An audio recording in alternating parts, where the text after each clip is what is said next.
Welcome to the video, everyone. I hope you are doing well. Special edition video for you today. Speaking with one of my students who's launched their first product over the last 2 months. Going to be sharing everything with you. So stay tuned till the end. I hope you find the video valuable and take something from it. And I will see you guys in the next one.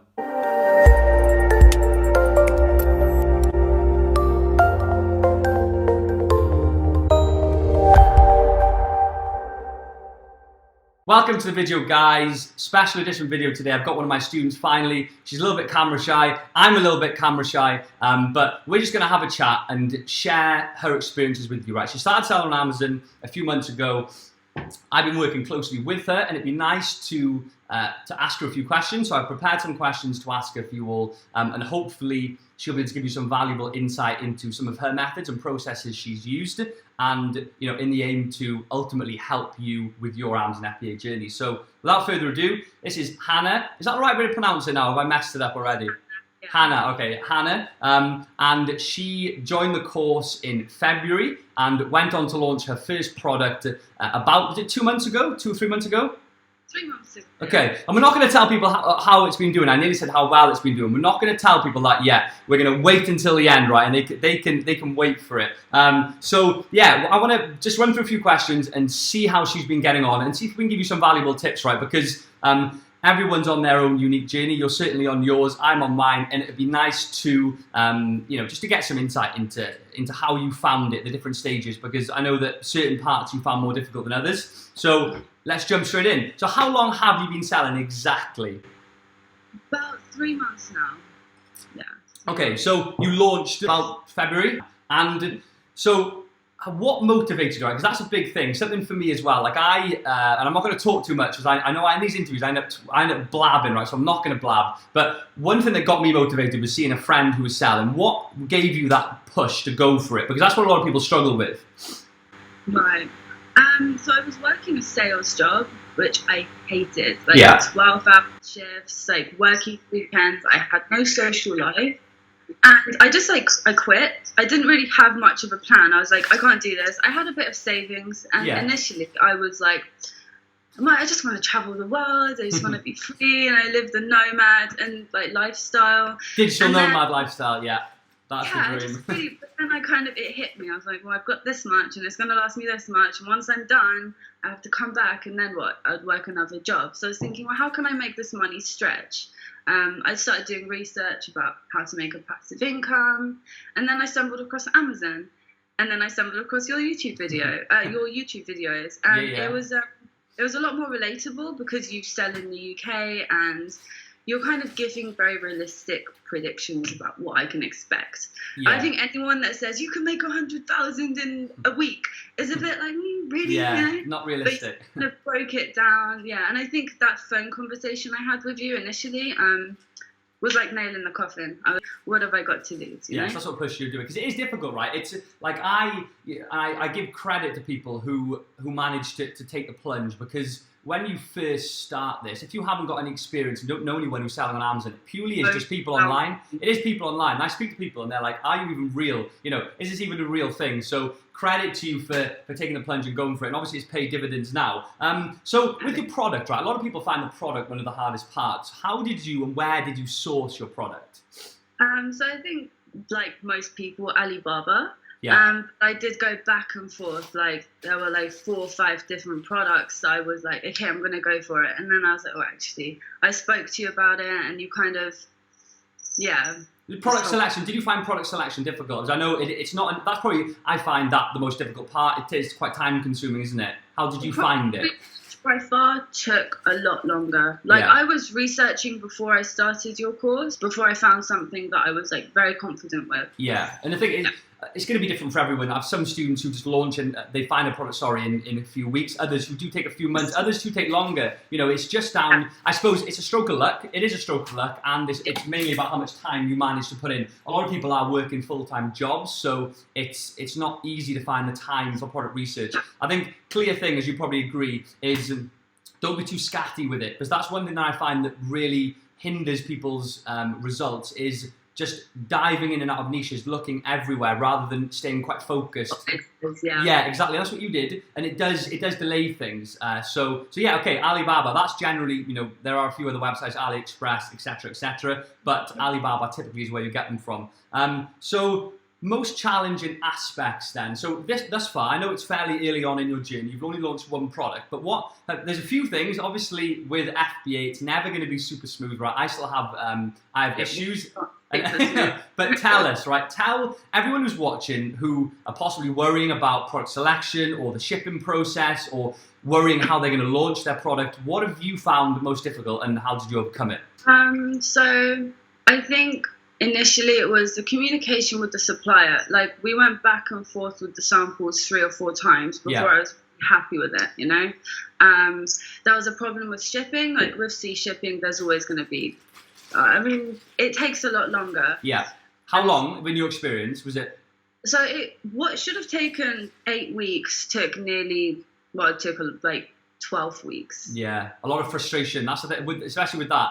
It's a challenge, but it's just really annoying. Like, people do have issues with stock, and if it's delayed or... I think you're a freight forwarder, like, you use a reputable freight forwarding company. Agreed. That makes a big difference. I think, definitely. Clarifying that. Doing everything on because you pay. What, sorry? That's right. Sorry, no, I think it lagged a bit there. No, what freight forwarder did you use then?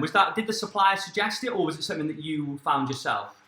No, I went for DPD. Okay, yeah. I don't know who it was. Yeah, straightforward. Keep it easy, and especially with shipping into Amazon as well. If you are going Amazon direct, did you go direct to Amazon? Or did you go to your property first and then ship them in? Directly to Amazon. Okay. I kind of wanted to make this as passive as possible. Yeah. I didn't really, Yeah, so that, and ultimately it's down to the decision of the person, really, what you want to do. Some people opt to have the products QC'd in China and then sent into FBA. Others want to see them themselves for a first order. But if you're happy with the sample, I agree with you. I think if you're happy with the sample, and especially if you've had them inspected, get them shipped straight in, because this is all about being passive. You don't want to have 50 boxes of, this product in your house. So how many products have you launched at this point, and what are your... We'll talk about the results, right? How have you been getting on? What are your profit margins, and how have things been looking over the last 2-3 months since launch? So I didn't expect when I first launched to have the problem that I'm having now, which is selling way too many that I don't think I'm able to restock in time. So I'm averaging about 8 to 10 sales a day. Oh, sorry. The first part of your question. 1 product, 2 color variations. 2 variations? So 2 color variations. Okay, Same product, 2 different colors. Okay, great. And carry on. And then, so how have your revenue figures been? How did the launch go, and how have you been getting on over the last 2 months? How have things been going? I'm like, well, I'll try and get some reviews up. I literally had about 4 reviews until I noticed I was ranked for my main keywords on the first pages, and no PPC pens, like nothing. Yeah. See, that's I was like, how is this possible?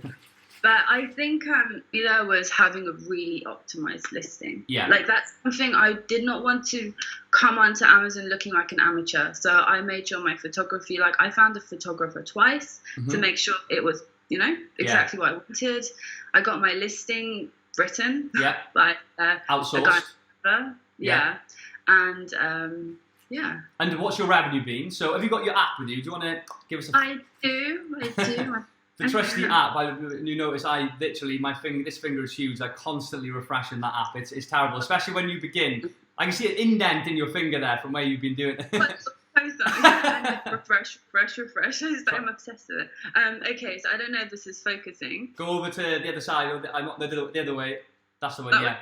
Okay, yeah, so 3, 3, 6, 3, 4. Yeah, that's pretty clear. And you see launch there from the beginning. That is incredible. Well done, for that. You're going to be in you're going to be in the 10K Elites Club by like the end of next month, which is crazy. And we are going to be doing, the plan is to do a meetup as well at some point later in the year. Yeah, for students, which would be great. But we'll talk about that another time. But yeah, that's fantastic. So, one thing to mention to the audience, right? It's not I think Hannah would agree. It's not typical to launch a product and it goes straight to page one. A lot of people would argue that you have to spend hundreds and hundreds of pounds on PPC. Now, to an extent, that is true. You do need, zero here. This is an example of someone and a person with a product who's managed to rank with 0 PPC. Now, from my experience, you do need to spend money on PPC, right? You need to have an aggressive launch strategy. However, what I've been seeing more frequently, and there have been alterations to their algorithms, Amazon's algorithms, with regard to their ranking procedure, where they're giving new products opportunities on the first page. So obviously this is an example of that, right? Your product was immediately popped up on a page 1. There's a reason they've done that. There's been an alteration. That didn't used to happen at all. Now it seems to be happening more often. So what I would take from that is that you're going to have to spend money on PPC. You need to have a strategy, a methodology behind it. However, there are more occasions at the moment where people are ranking very, very quickly. So, and this is an example of it, right? It is. What were you thinking when you typed in you're just like mind blown, like how the hell am I on the first page? She actually called me and she's like, Hannah, you're on the first page for this. I'm like, no. You're like, no, you're lying. Page 48, So it was a bit, it was just overwhelming. But I was so like, yeah. How many pages are there, out of curiosity? I mean, you probably don't know. Is that like 50 or 20? Like 70 something. It's ridiculous, isn't it? That's fair play. Yeah.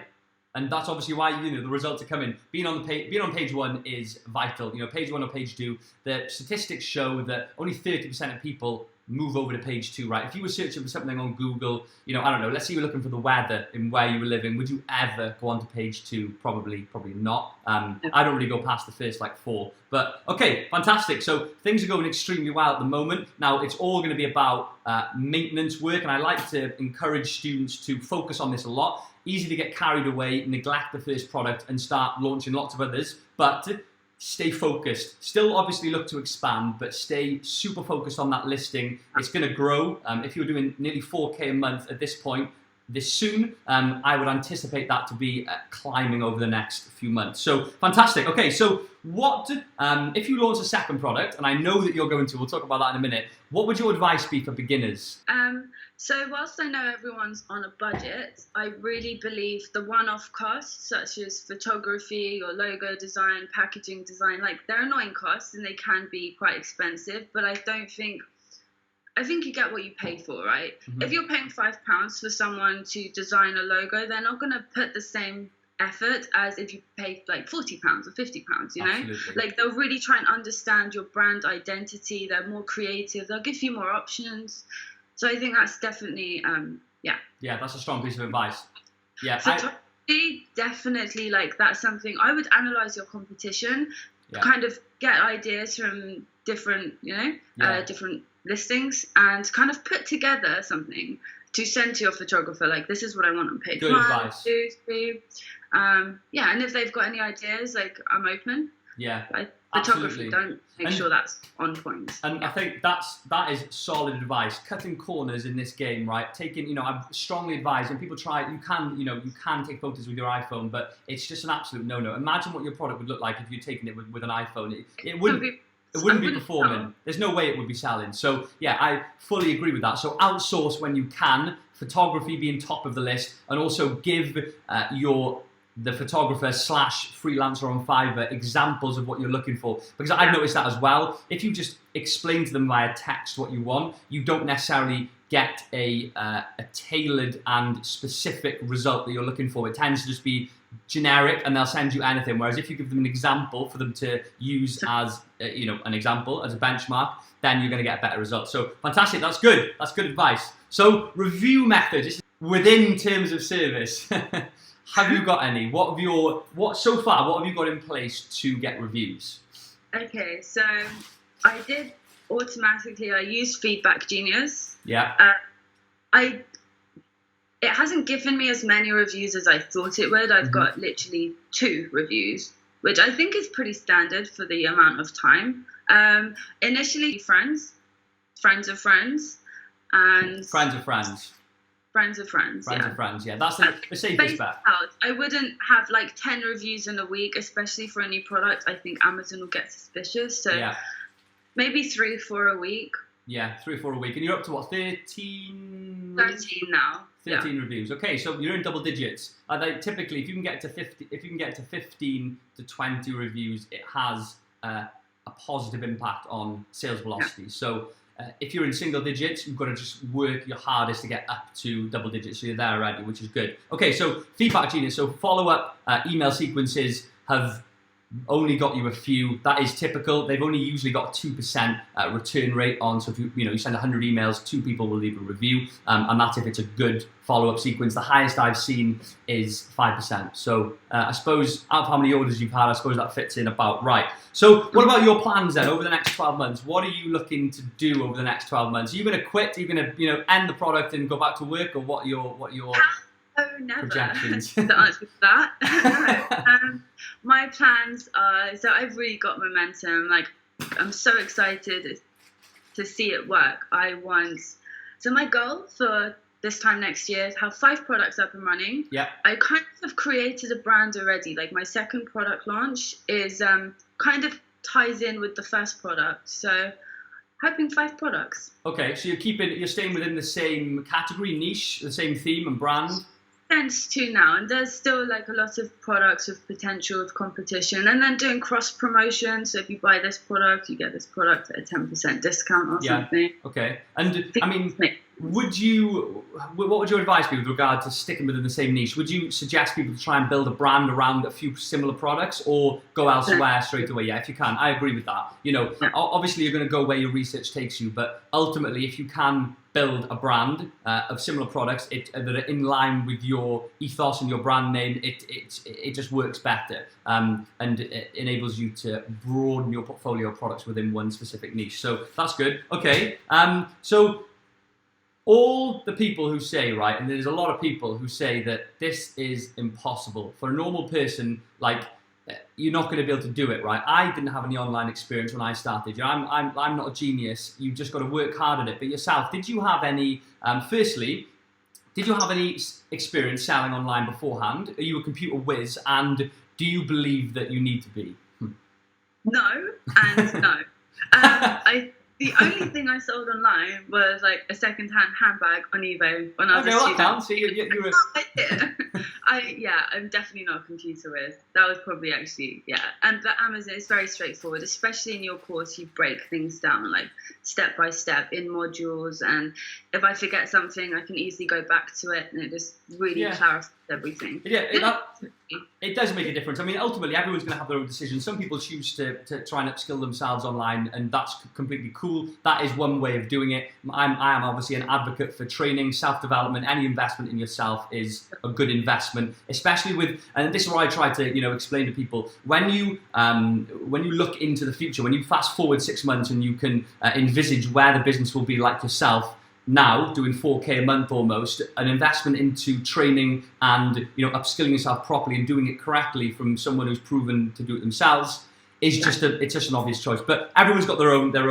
viewpoint on that. Okay, so I've got so people who don't believe it's real, is it real? Can you do it as a normal person?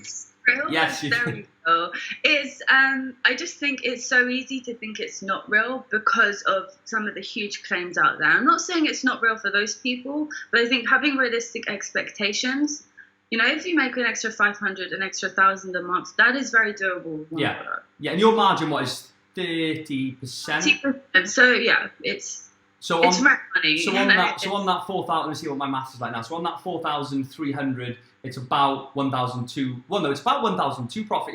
If you're on 4,3, 4,8, 12, it's about 1.2k a month. Which that's the wage I was on as a teacher. So it's life changing. And the point is, I put a video up on it. If you guys haven't seen that video, go back and have a look at the last video I uploaded. But I believe that minimizing risk and spreading your revenue over multiple products is a safer bet, because if something goes wrong, right, if things do go wrong, then you obviously can fall back on your other products. Where if you rely on spending all your time looking for a product that's going to do 50k a month, you're probably not going to find it. And also, if you do find it and then something goes wrong, you're going to be in the dumps. You're going to be pretty upset, aren't you, about that? So you bought your car's gone. So okay. In one basket. It's not fantastic. Well, like I said, we're going to look to do a meetup at some point for students.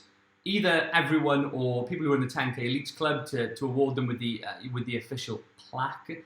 So hoping to do that probably about around mid-year. So one other thing I want to mention as well, and this is an issue that Hannah's been having, and it's a good issue to have, is a stock issue, right? And ultimately, when you try and predict what you're going to sell, the average volume of your sales per month, it's difficult to know if it's going to just take off. You've got to try and be realistic. But because for Hannah it has, tell everyone the scenario that you're in now, and how would you advise people to avoid it? It is a difficult one, but see what you think.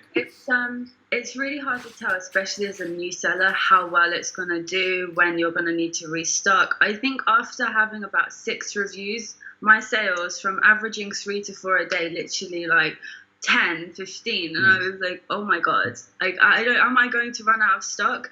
And especially because I use sea shipping, I've got like a 2+ month lead time. So I think, as soon as you start to see the graph go up, I think just make sure you're restocking as soon as possible. Make sure you're restocked. How many units, out of curiosity, did you order of each variation?